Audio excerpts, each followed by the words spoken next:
the 13th of June, 2023. I've just checked the attendance register. It's myself, Honorable Bartlett, Honorable Maleka, Honorable Mbali, Lamene, Honorable Ndongeni, Honorable Baden Horst, as well as Honorable Said Sheikh. We are 2, 4, 6, 7. Yes, we are 7. We're forming a quorum. I think we must start with our meeting. I've not received any apology for this meeting. Moss, can I confirm that? Check with you in respect of the apologies. Thank you, Chairperson. Chair, it's only Honorable Mutsamai who indicated that to join the meeting quite lately, Chair. Thank you. Okay, Honorable Mutsamai, noted. Other than that, we have no other apology. As I indicated, we are going to consider a consolidated report on local government audit outcomes.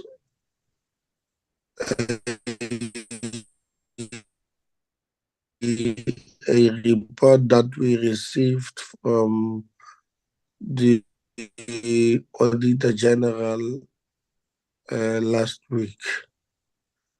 Moss was very, very quick this time around. Is that you start with the observations. And I really apologize, and as such, I'm not going to switch on my video. I'm sorry about that. All right, thank you. Over to you, Moss. Thank you very much, Chairperson.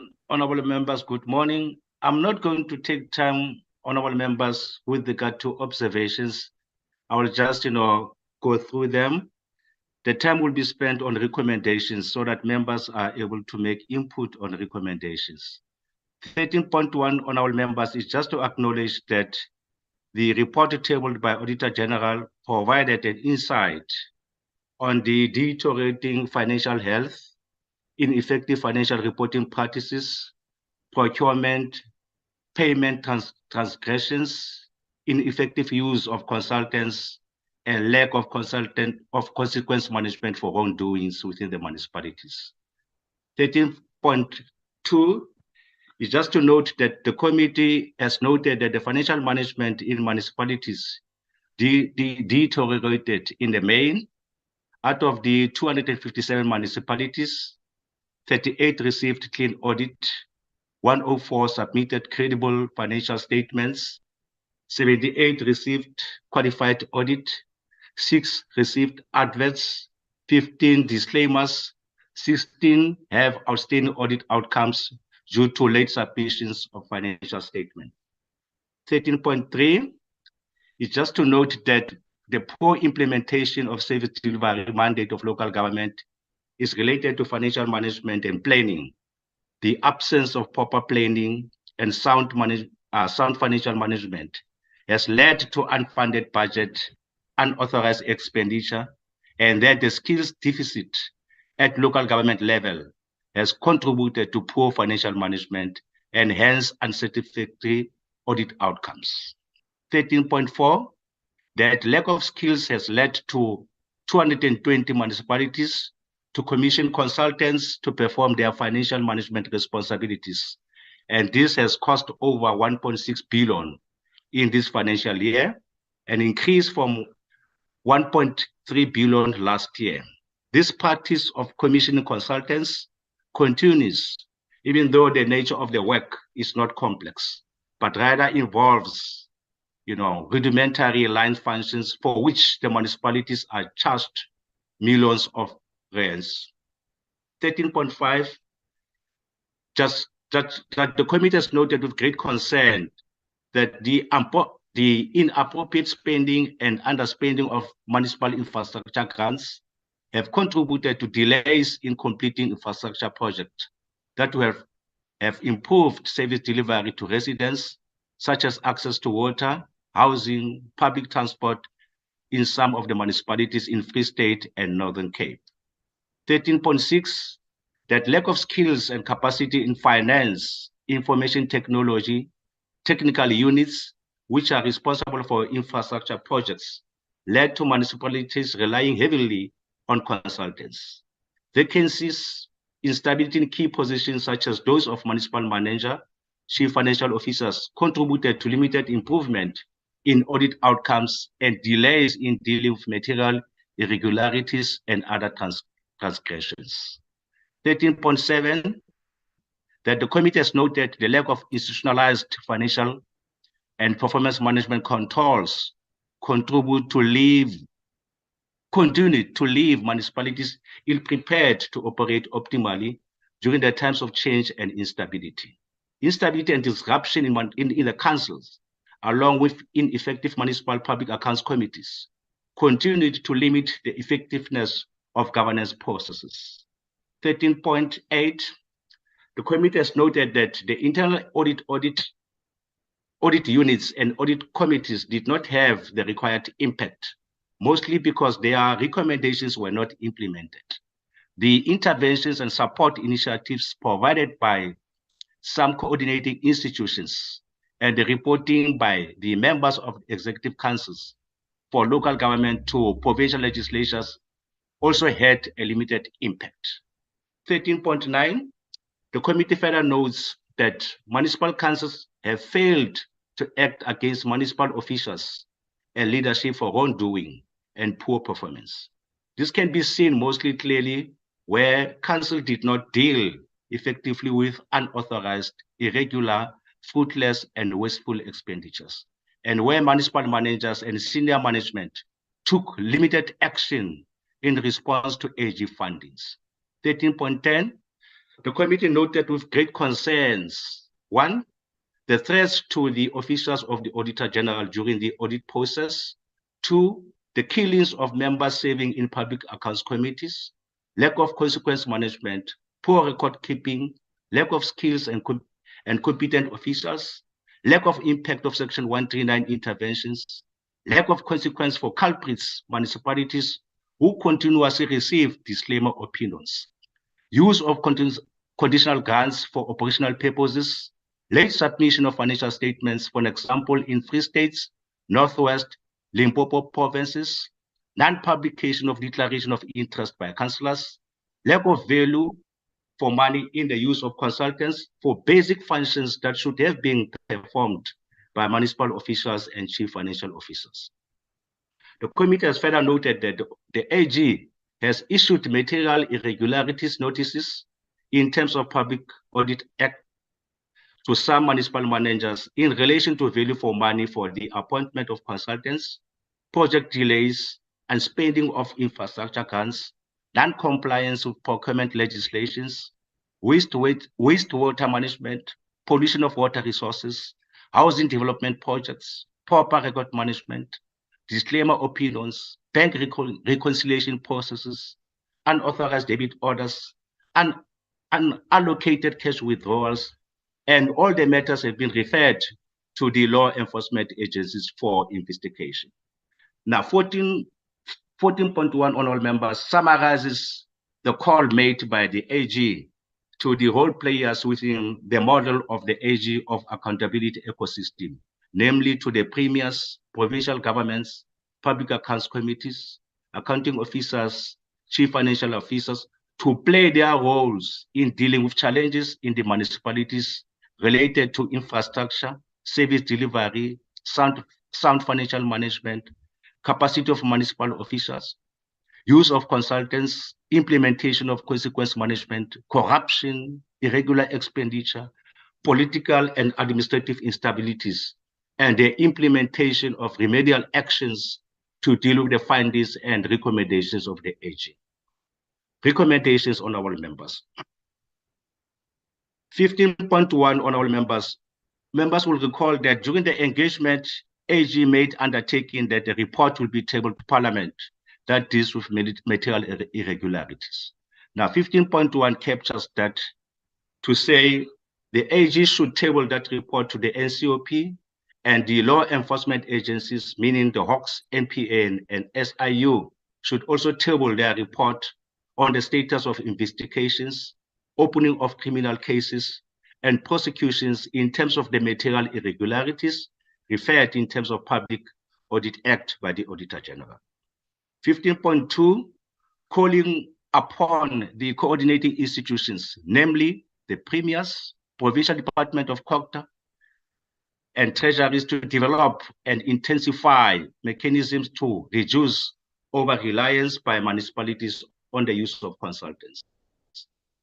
Members will recall that a huge amount of money has been used by municipalities to appoint consultants, where they have also failed to perform their functions.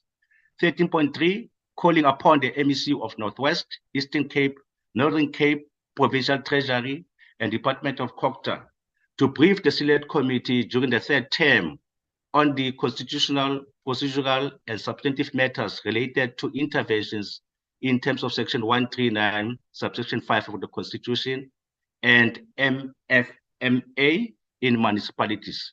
The focus should be on the implementation of financial recovery plans and remedial actions to deal with the findings and recommendations of the AG.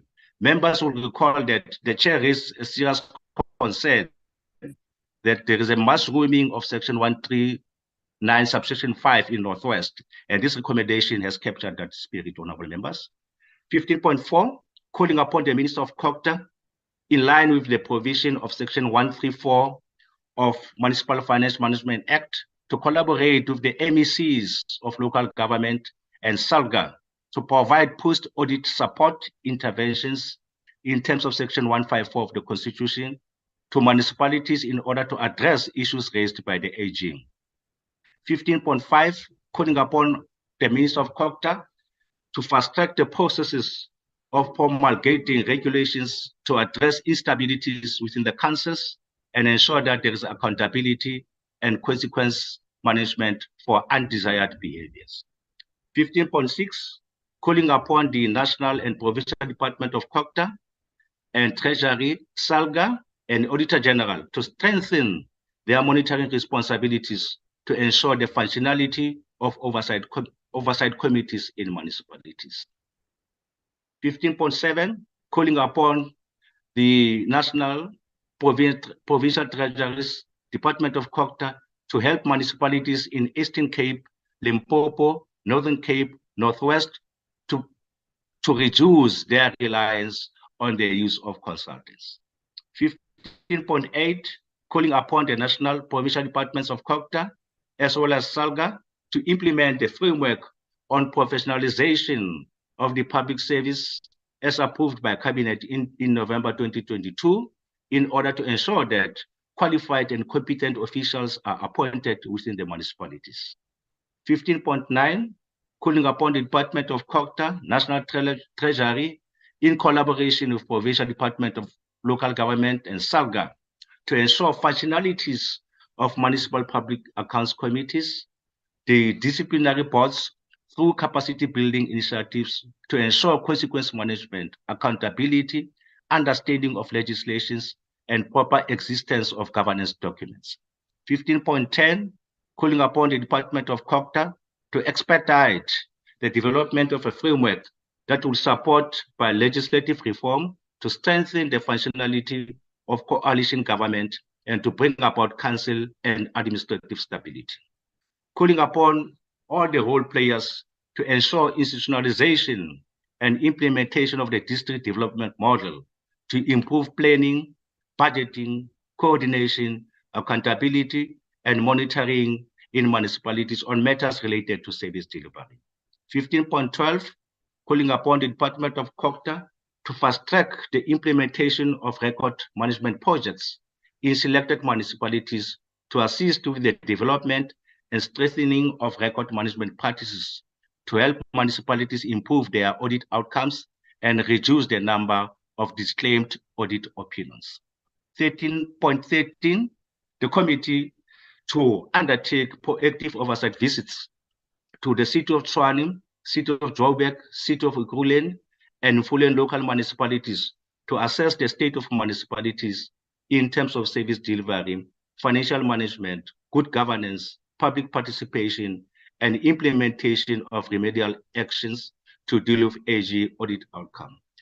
In conclusion, honorable members, just to emphasize that if members approve this report, it means our third term program would, in terms of dates, accommodate all the recommendation contained in this report. Thank you very much, Chairperson.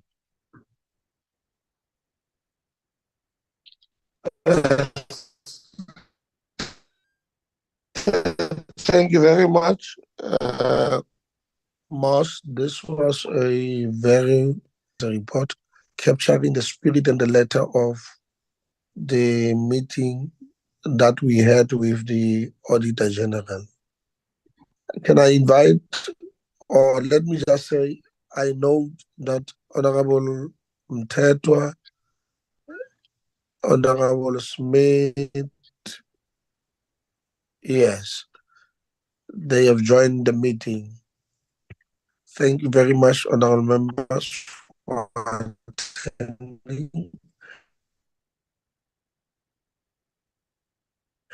Can I then open a discussion or invite comments on the base? I call for the adoption or otherwise of the report. Any correction, any input? Honorable Smith? Thank you, Honorable Chair. The network on my side is a bit of a problem. Chair, I am not in support of 15.11, based, that the committee proposes the implementation of the district development model, as there's serious issues with that model. No, at the moment, what we are doing is to make corrections. Or you suggest that we I'm just saying my objection to that.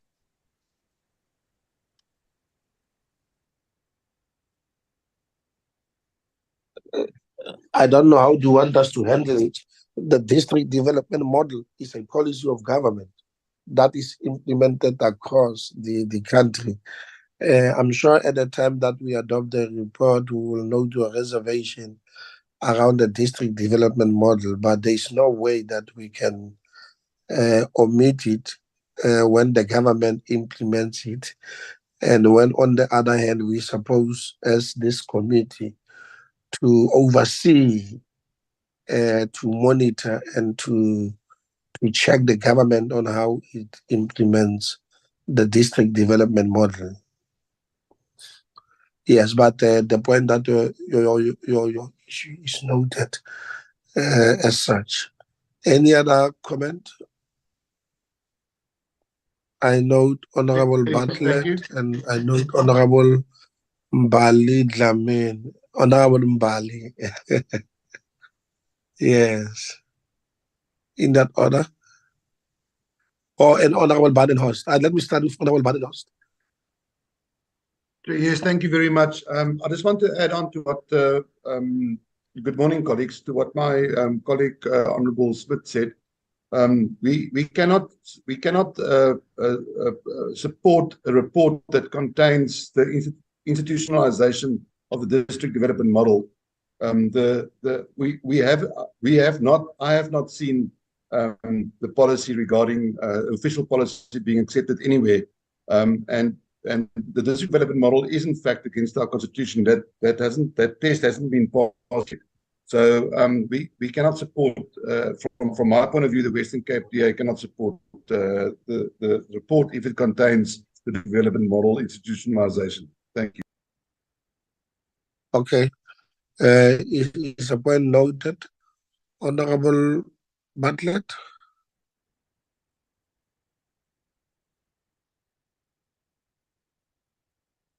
Honorable Bartlett.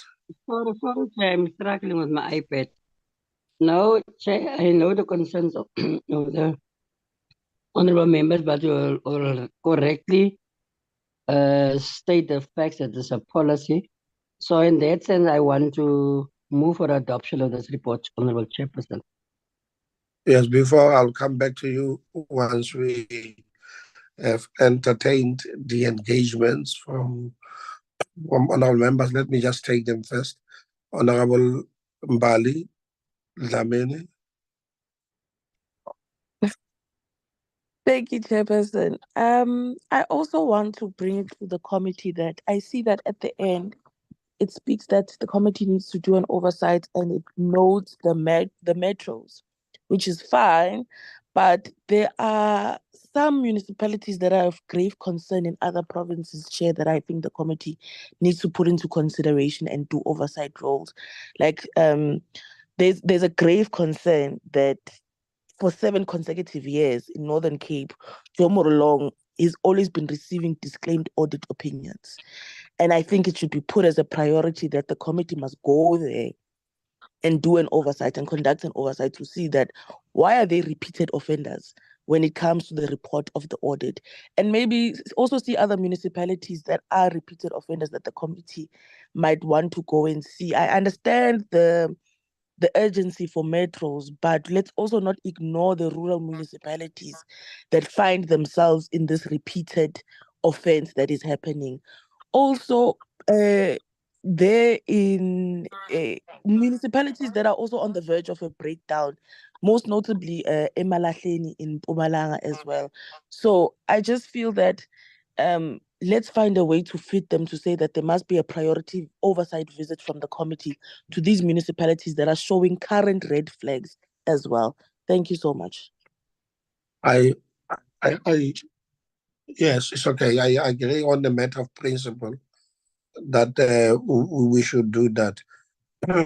But if one of our members would remember, we prioritizing Gauteng because we had planned to go to Gauteng, and that has not happened. And when we go to Gauteng, we are going to include a category B municipality, namely Mfuleni, which has got problems, especially waste water related problems. It's okay. But I take the point that I'm sure part of the program that we are going to design will also include such municipalities in the Northern Cape. And we also, I think, owe the Eastern Cape province where we need to visit it as well. It has been postponed for over time. Yes, let me check any other hand. I know Honorable Mtetwa. Honorable Mtetwa, the platform is yours. No, thank you so much, Chair. Maybe to add on what Mbali has said is that would you add a statement that we need to go through almost in all of these municipalities, now that the report has highlighted all those municipalities that are defaulting, just to put a qualification that we will prioritize all those municipalities that are repeatedly doing the same thing as category 1, and category 2 are those that are reversing, and category 3 are those that have got the disclaimers, so that we just group them as A, B, C. Those municipality to say that the committee has emphasized to ensure that in the next term we need to visit all those category A, which are repeatedly doing one and the same thing, they are not turning the corner, and category B to be those that municipality have also they are doing some reversal on the good work that they've been doing, and the last one to be those that got the disclaimers, totally disclaimers. So that will help us, Chair, to just put a statement there. Otherwise, I want to also to move that this report is very detailed, Chair, I move for the secondment of this adoption of this report. I thank you, Chair. All right, thank you. Before that, I see the hand of Honorable Bartlett and Honorable Smith. Honorable Bartlett, No, do you Chair, it want to was come back? a legacy hand, sorry. Or it is a legacy hand? Honorable Smith? Thank you, Chair. I think in terms of oversight as well, in a positive oversight would be also to go and visit the Midwal municipality, as the Auditor General indicated that they have got a very good practice in terms of implementing the IDP and the public participation process to learn in terms of what is good practice to use in other municipalities as well. Okay. Yes, I think there were 3 municipalities, if I remember well. The other one is the Winnie Madikizela Mandela in the Alfred Nzo district. I can't remember the third one. There were 3 municipalities that were models in terms of what needs to happen. I think, yes, include that most as part of learning experiences from such municipalities. With that, Honorable, noting the proposals made by members, also noting, Honorable Sheikh, do you want to come in? I see your hand.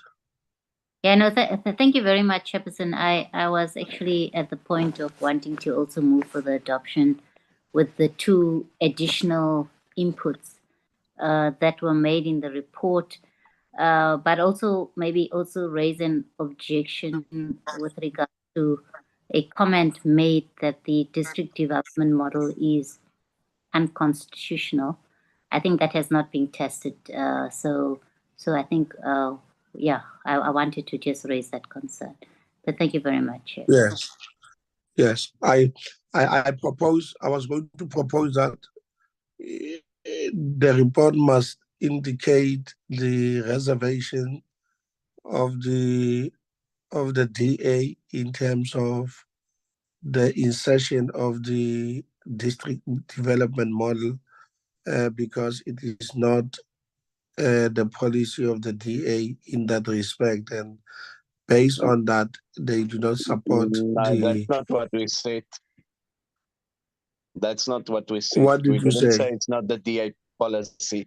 We said the model is questionable in terms of its constitutionality and the fact that it hasn't been approved in any structure of government.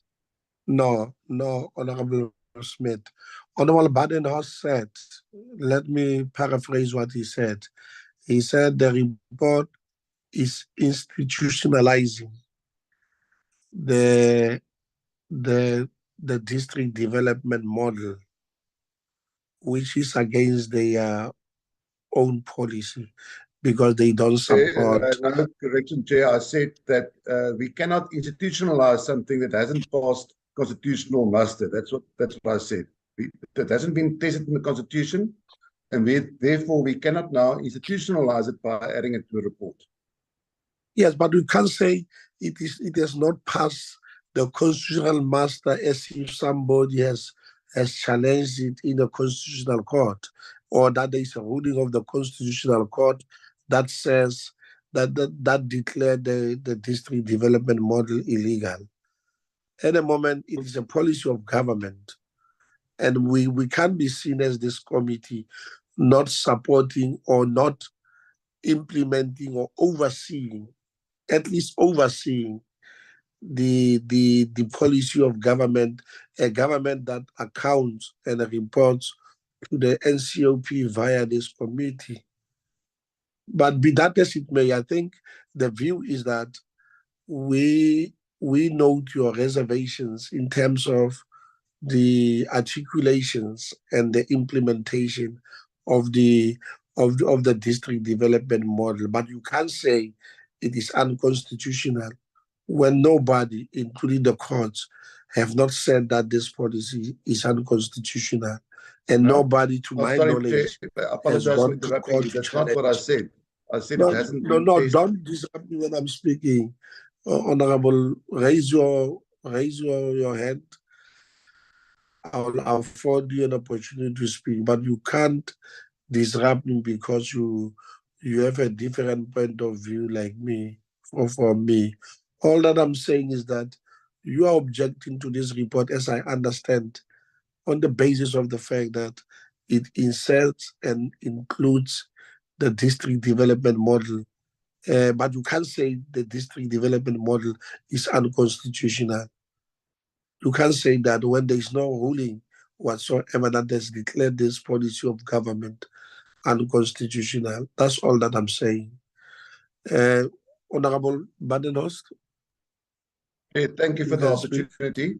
Just to correct you, I'm saying that we cannot now institutionalize the district development model because in this report, so I am not against the report. Let's get this very clear. The report has got some really good recommendations, but we cannot now go and institutionalize something in a report that hasn't been tested in the Constitution. That is what I'm trying to get across. So with the reservation of 15.1.1, 1511, I am happy to support the report without 15.11. And if you are going to accept the report, that's fine, but I would like my reservations in terms of 15.11 being noted. Okay, no, I really understand you, and I throughout understood you. But you can't say to this committee that a policy has got to be tested constitutionally. We are not running government, or government is not run on the basis of the orders of the Constitutional Court, unless somebody challenge those orders at the Constitutional Court and they are ventilated at that level, and that the policy of government is declared unconstitutional on those bases. But if it is a policy of government, for now, this policy is constitutional because nobody has challenged it. Nobody has challenged, and there's no order that declares it unconstitutional. There's no order whatsoever. This policy is a policy of government. And this committee has got a responsibility to oversee and to monitor government on the basis of its policy. But I understand that you have reservations about the district development model, and I'm not opposing you for that, and I'm not accusing you for that. All that I'm saying is that this committee will continue to oversee and to monitor government on the basis of its policy. And from where I stand and from where other members stand, the DM model is a good model. And you say it's not a good model. That's your view. But to me, it is a best model that must be implemented. And we note your reservations, and we also note the fact that you are not supporting the document, but you don't support the district development model. That's all that I was saying.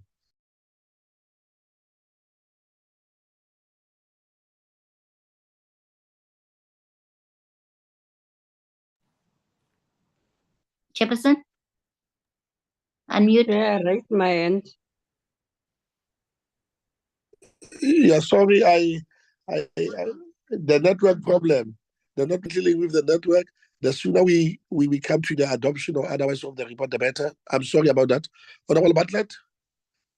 Yes, I raised my hand just to say that we can't stay on this one point. You clarified everything that they had the issues, but now they are debating with you on this issue. So, Chair, we can just move on to our next point. We already asked for the adoption of this report. Yes, thank you very much. Honorable Sheikh Thank you, Chair. I think Honorable Bartlett covered me. So supported, yeah. seconded. Oh, but maybe you want to say something before that, Honorable Sheikh? No, Chair. I think Honorable Bartlett Yes. covered me. We should move forward. All right, Thank you. All right, thank you very much, Honorable Sheikh. Yes, can I say that we adopt the report with the reservations of the DA, or the DA is objecting to the report based on the district development model institutionalization? Can we say that is the understanding? Any abstention from the report? None, Chair. None. All right. I take that the report is duly adopted by the majority of members in this platform, representing all the provinces, and welcome Honorable Mutsamai. We were informed because we had prior issues to attend to, but welcome to this meeting.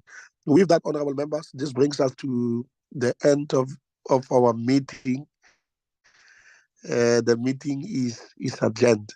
I see the hand of Honorable Bartlett and Honorable Smith. No, sorry, Chair, I didn't lower my hand. Oh, thank you very much. I don't want to suppress or deny anyone an opportunity to speak, but as matters stand now, the report is really adopted with those reservations. Yes. Any other matter, Honorable Smith? Yes. Chairperson, I think you didn't translate our objection. It's not an objection, it's a reservation. Yes, we're not against the report. We are not against the report. We have reservations about 1511. So we support the report, but we are against 1511. So that should be recorded correctly. We are not objecting to the report. Okay. In that spirit, most without engaging in other polemics, with that understanding that there are reservations from the DA in respect of the district development model, that insertion of the clause. Can we say that? With that, honorable members, thank you very much for attending the meeting. Those who are attending the physical session of Parliament will meet at 2:00. Thank you very much. The meeting is adjourned. Thank you. Thank you, Chair. Thank you, Chair. Thank you, Chair. Recording stopped. Pramos, Ukraine. The grade I called the now, Tata. Yes, all right, man, Pramos. Prakeni, you sharp. I'm okay, Chair. I'm okay, Lwazi. Sure, Prakenis. So uvile ke nyamazana. Itswani, fanele si action ke. Ukalokisa ila date ye-17 mos ne? Eke. No, ndizothumela uLech weekend umxelela asset. We don't change anything. If we don't change anything, more. You are doing the great Yeah, job. we did not back any. You are doing the great job, my brother. Sure, thanks back any. Yeah, I like what you are doing. Hey, comrades, how are you? Hey,